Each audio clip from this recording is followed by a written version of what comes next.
arrependendo-se de todos os seus pecados, com certeza viverá. Eu gostaria de conduzir a homilia de hoje como se fosse uma conversa individual, em que eu pudesse chamar cada um de vocês pelo nome e dar a impressão de não falar uma assembleia, mas falar a cada pessoa, em particular, onde teria a oportunidade de, partindo do profeta Ezequiel, apresentar algumas preocupações sobre atitudes imaturas que marcam o nosso comportamento, marcam o comportamento humano e limitam o crescimento espiritual. E além de limitar o crescimento espiritual, ainda traz grande prejuízo ao relacionamento comunitário, e especialmente nosso relacionamento na igreja, nas pastorais, na convivência. Por isso gostaria de falar muito particularmente a cada um de você. Diz, e vamos acompanhar então o profeta. Diz o Senhor: vós andais dizendo, a conduta do Senhor não é correta. É difícil um dia em que eu não escute murmurações como essa. Por que Deus fez isso? Por que Deus fez aquilo? E aí vão se repetindo as reclamações. Somos capazes de imaginar quantas reclamações Deus escuta todos os dias? Quantas vezes você e eu também já não reclamamos de Deus? Não é reclamar com Ele, é reclamar dele. Quantas vezes já não reclamamos dele? Quantas vezes já ocupamos por coisas que aconteceram conosco? Um insucesso, uma expectativa criada que não foi concretizada, um problema de saúde que foi diagnosticado, o falecimento de alguma pessoa que ama, uma dor forte, uma coisa que se quebra ou que se perde, o término de um relacionamento. Quantos já não culparam Deus por relacionamentos que chegaram ao fim? Um superior, um colega de trabalho pegando no pé, um ônibus que se perde. Perdeu o ônibus e a culpa é de Deus. Coitado de Deus, Ele precisa ter muita paciência conosco. Paciência com você e comigo também. Mas continua dizendo o profeta: ouvi vós, casa de Israel, é a minha conduta que não é correta? Ou antes, é a vossa conduta que não é correta? É Deus que erra sempre? Ou nós também erramos? Culpamos Deus, mas não culpamos só Deus, culpamos também as pessoas. Mas ignoramos o peso de nossa responsabilidade no rumo que vai se dando a nossa vida. O rumo parece que nem sempre nos agrada, e quando o rumo da vida não vai nos agradando, Deus é culpado, as pessoas são culpadas, uma lista imensa de culpados conseguimos estabelecer. Mas nem sempre ponderamos nossa responsabilidade nesse processo. As escolhas erradas que fazemos parecem ter pouca importância. Mas Deus continua falando a você e a mim por meio do profeta. Quando um justo se desvia da justiça, pratica o mal e morre, é por causa do mal praticado que ele morre. Na Escritura, vida e morte geralmente significam condenação ou salvação. Mas a grande lição que eu quero destacar, com base no profeta, é que somos responsáveis pelas nossas escolhas. Somos responsáveis pela condução da nossa vida. Mesmo que nem sempre o contexto seja favorável para as nossas escolhas. Mas somos nós que escolhemos. Comumente as pessoas querem transferir a responsabilidade de seus insucessos, seja para Deus, seja para os outros. Isso se tornou um padrão de comportamento, se tornou um triste padrão de comportamento, um padrão que aprisiona as pessoas em um vitimismo vicioso. A pessoa se habitua a se entender como vítima. E esse comportamento, esse vitimismo vicioso que vai aprisionando as pessoas, paralisa elas. Elas não conseguem se mover, não conseguem avançar, não conseguem sair do lugar, porque a todo momento culpa os outros. Uma divergência de opinião, um atrito, uma traição, uma não inclusão. Sempre eu fico de fora. Já se sentiu assim, né? Os colegas fazem a coisa e você não foi incluído, né? Sempre eu.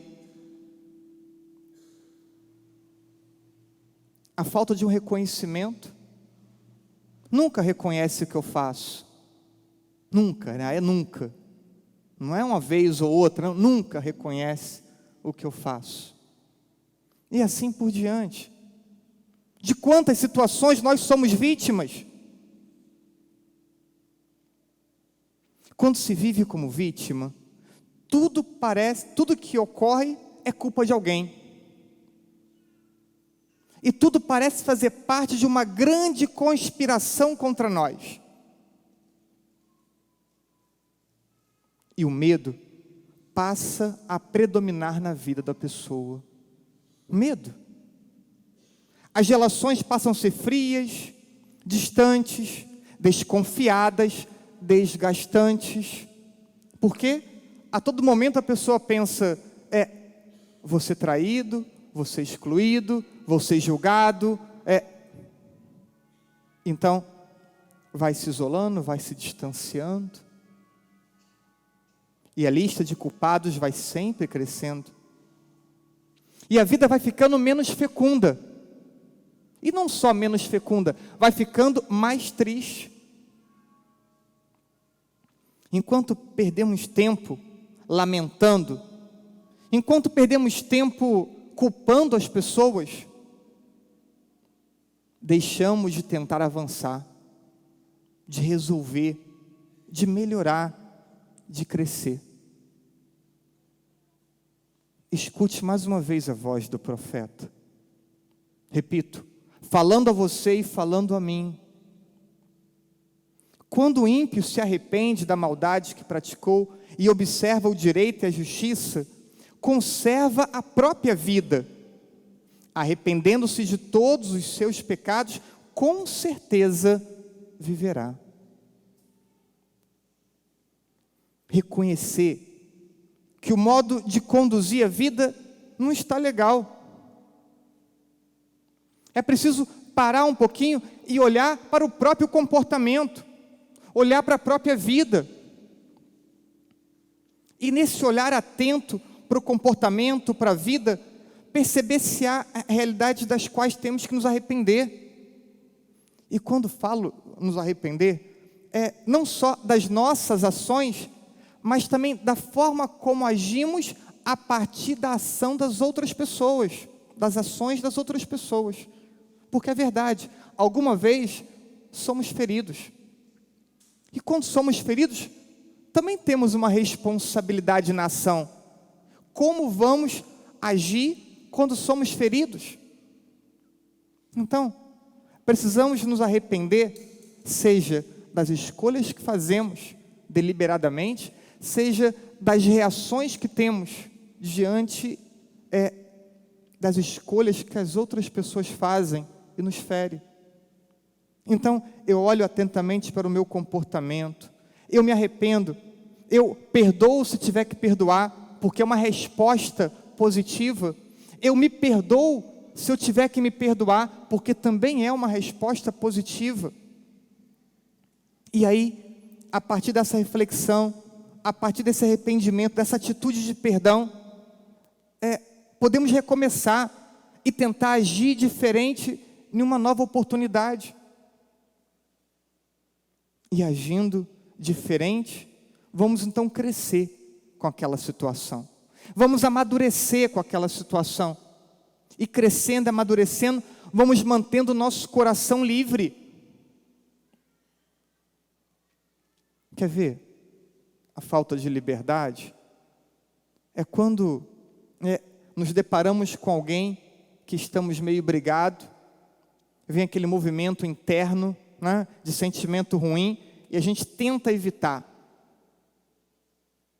Falta liberdade. Não tem liberdade para estar com a pessoa que te feriu.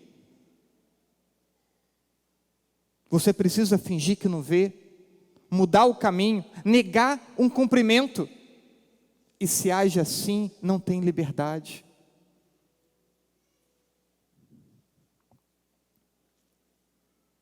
Esse é o itinerário que eu proponho a partir da leitura do profeta.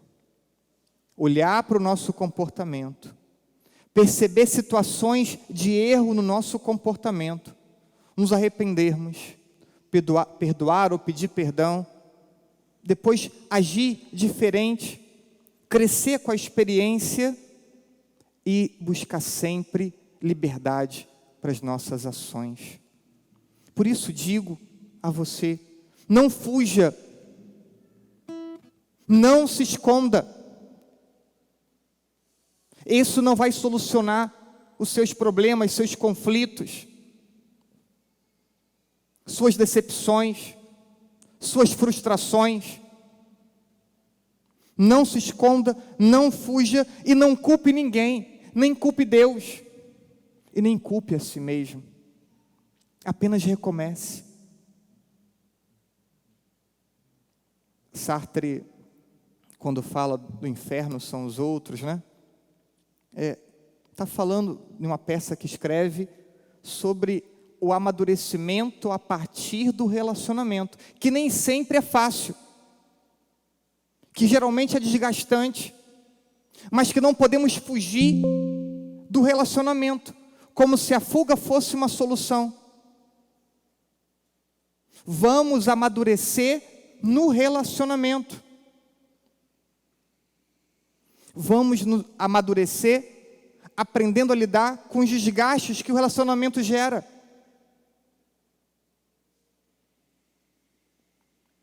Então, pare de viver como vítima.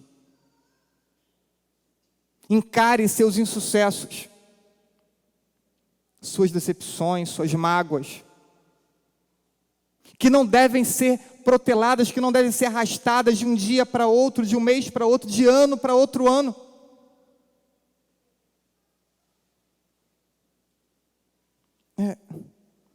Quantas situações na tua vida você precisa superar ou transformar para viver com liberdade? É a pergunta que eu gostaria que você pudesse refletir sobre isso. Vou repetir. Quantas situações na tua vida você precisa superar ou transformar para viver com liberdade? Quantas coisas você guarda no seu coração, na sua memória, que te travam?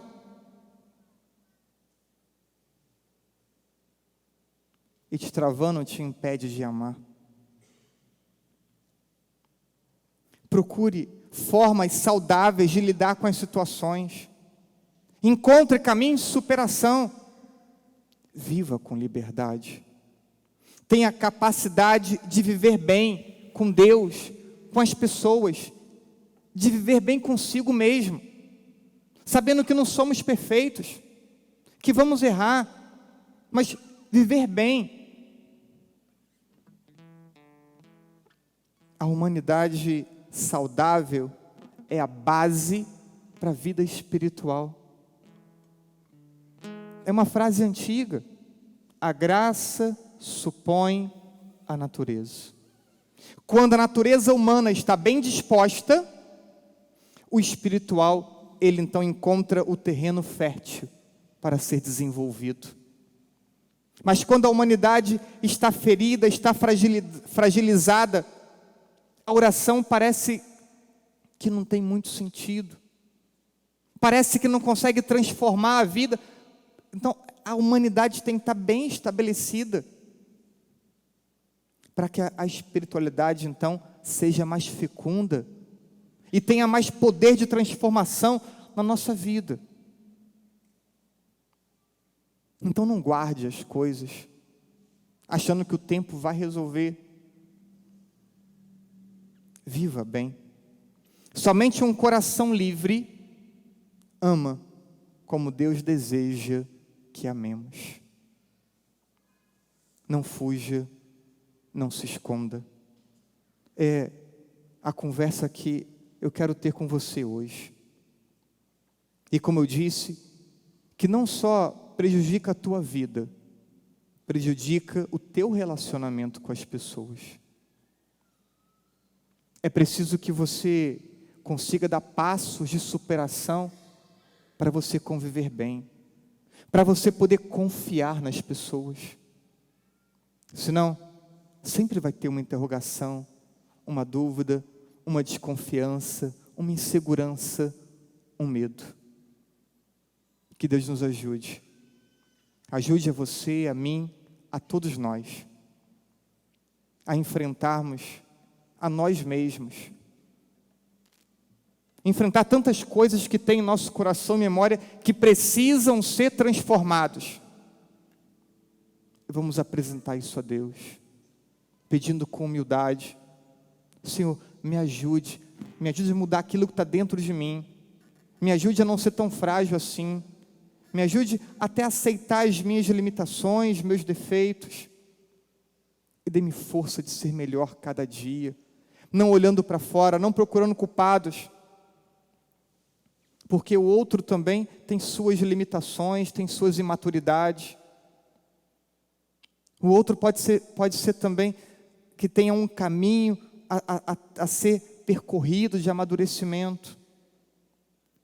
Então peça a Deus, porque você, conseguindo dar passos de transformação, de melhora, você impacta todo o seu ambiente. Você impacta a sua família, você impacta seus amigos, você impacta sua pastoral, a igreja que você participa. Que Deus nos ajude, nos acompanhe sempre, com a sua graça, assim seja. Amém.